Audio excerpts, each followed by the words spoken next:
जाट समाज के विषय में आपसे कुछ कहना चाहता हूं कि हमारे जाट समाज के जो एमएलए हैं नरेश बाल्यान जी,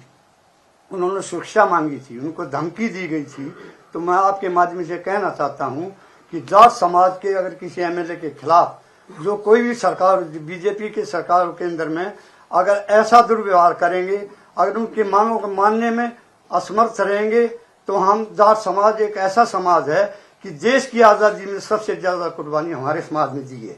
तो हम अपनी आज़ादी को कायम रखना जानते हैं और हमारे समाज के विरुद्ध, हमारे प्रतिनिधि के विरुद्ध जो एक कार्रवाई कर रही है बीजेपी सरकार, हम इसका पुरजोर विरोध करते हैं और आने वाले चुनाव में हम इनको सबक सिखाएंगे। उनसे उनकी गिरफ्तारी का हम पुरजोर विरोध करते हैं पूरे जाट समाज की ओर से।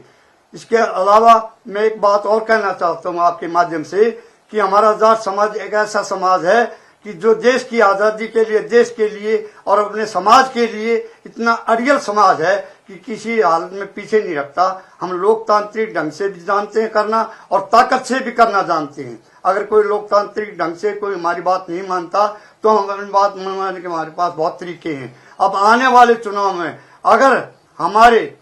नरेश बाल्यान जी को, हमारे समाज के जो बहुत कर्मठ एमएलए हैं, उत्तम नगर से 2 बार एमएलए रहे हैं, ये हमारे समाज से है, हमारे समाज का प्रतिनिधित्व करते हैं, हमारी मांगों को देखते हैं, हमारे समाज की समस्याओं को समझते हैं। उनके खिलाफ अगर कोई भी कार्रवाई की गई और उनके केस वापिस नहीं लिए गए तो हमारा जाट समाज, पूरा दिल्ली का जाट समाज, पूरे भारत का जाट समाज इसका पुरजोर विरोध करेंगे और आने वाले चुनाव में बीजेपी सरकार को एक ऐसा सबक सिखाएंगे, क्योंकि हम संगठित हैं और संगठित रहेंगे। ऐसा सबक सिखाएंगे, बीजेपी याद रखिए।